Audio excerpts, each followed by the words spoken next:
Olá, meu irmão, graça e paz para você. Sou pastor Rafael Vieira, sou pastor fundador da Igreja Batista Emanuel. Sou formado em administração, atuo há mais de 8 anos na área de marketing digital. Sou seminarista desde 2011 anos de idade.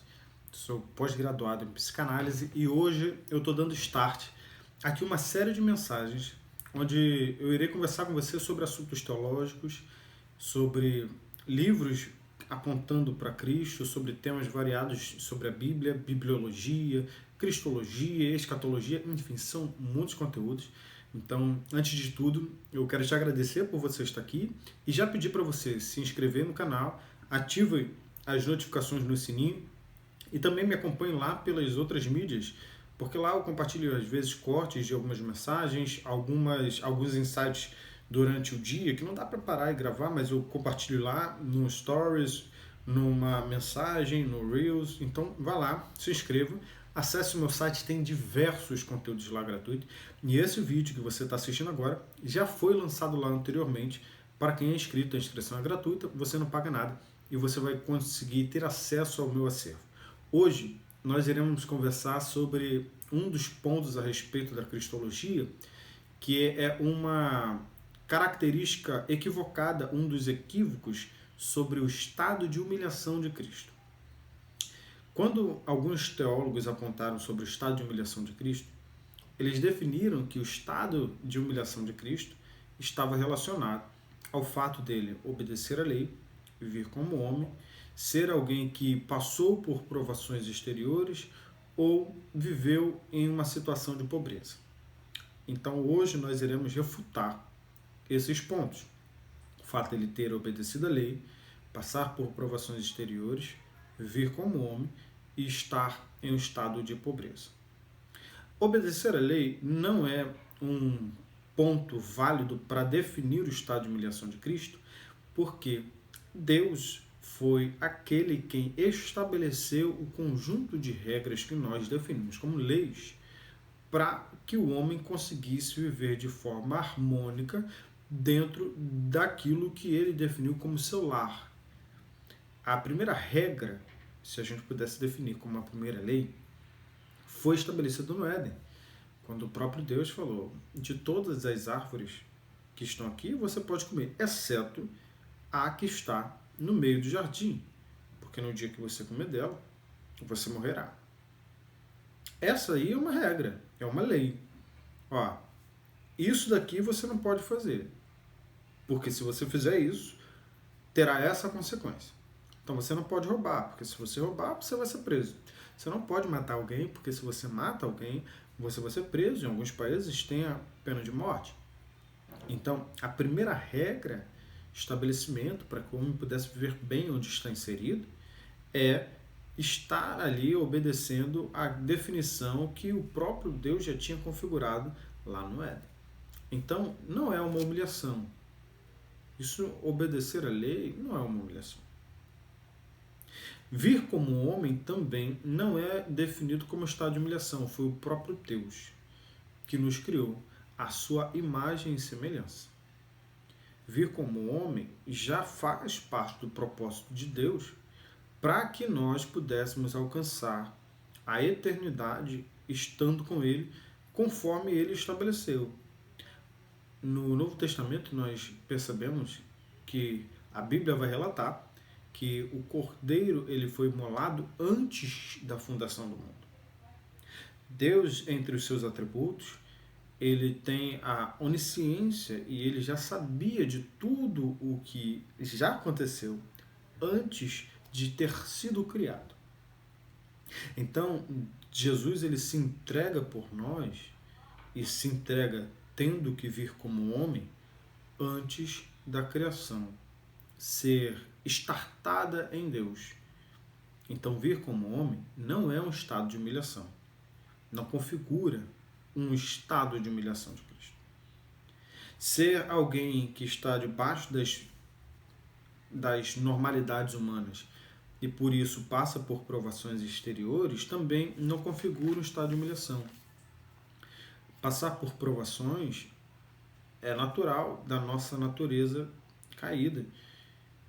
E quando nós passamos por provações, nós temos a oportunidade de, através dessas provações, refutar a nossa carnalidade e louvar ao Senhor através da força que o Espírito Santo nos conduz e nos dá. Então, passar por provações exteriores não é um estado de humilhação, nem para Cristo, nem para nós. É apenas uma condição em que essa nossa natureza humana nos posiciona de ter desejos que não condizem com a vontade do Senhor. E essa provação exterior, ela não está só relacionada ao fato de estarmos em uma natureza que é resultante do erro de Adão. Porque antes mesmo da corrupção desta carne, Adão e Eva já estavam condicionadas às provações exteriores. Provações exteriores são resultantes das nossas concupiscências mentais, dos nossos desejos de obter aquilo que não era autorizado ou permitido ou esteja dentro da vontade do nosso Deus. Eva, ela caiu por ser provada exteriormente, ainda quando a sua carne não tinha sido corrompida. Então, as provações exteriores, elas estão ali não dentro de um estado de humilhação, porque isso daí é natural para a nossa carnalidade.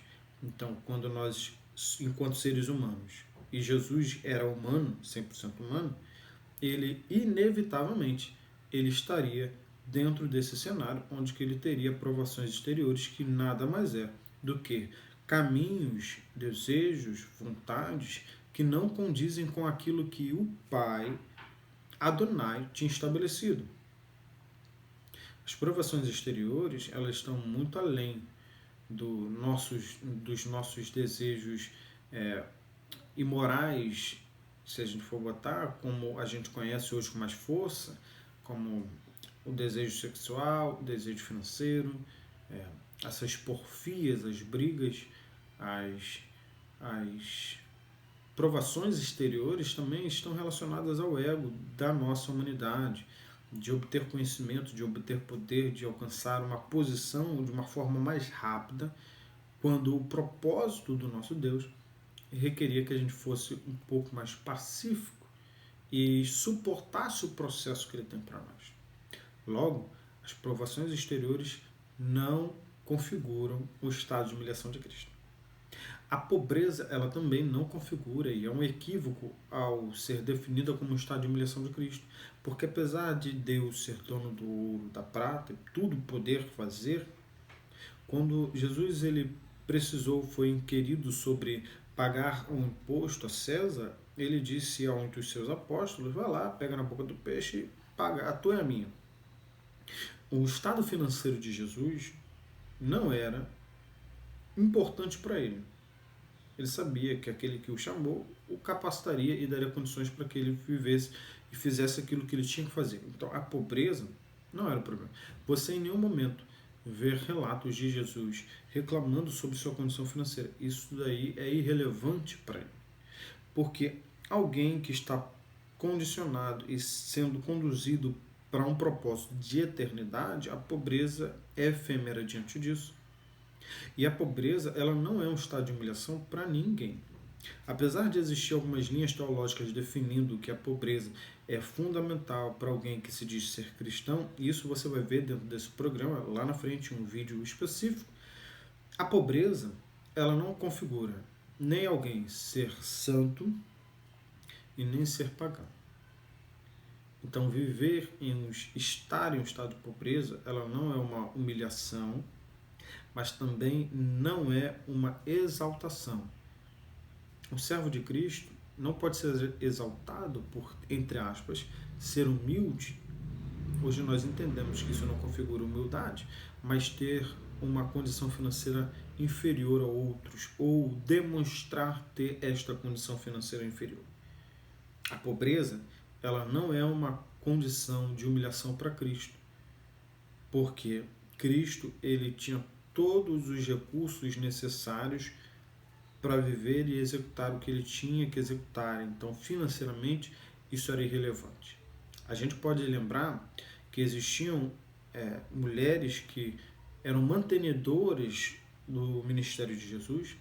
Judas, mesmo roubando dos recursos que entravam, isso não incomodou Jesus, e quando faltou dinheiro para poder alimentar a multidão, o dinheiro não foi um empecilho para Jesus executar o propósito dele e alimentar a multidão. Então a pobreza é um estado irrelevante sobre a condição de Cristo enquanto nosso Redentor. Então, ela é um equívoco teológico quando define ela sendo um estado de humilhação. Ninguém, por estar em uma condição de pobreza, é humilhante. Essa pessoa, ela se desconfigura, muito pelo contrário. Ela ainda assim, ela pode romper esse estado humano de pobreza e ter uma qualidade de vida melhor.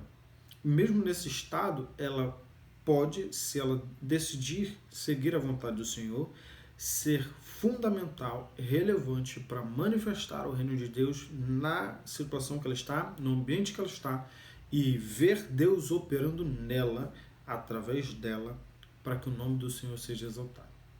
Então, configurar a pobreza como estado de humilhação é definir que toda pessoa pobre, ela é e vive em um estado humilhante, quando Jesus ele veio para todos. Então a pobreza não configura um estado de humilhação de Cristo. Paulo mesmo, ele já tinha aprendido isso.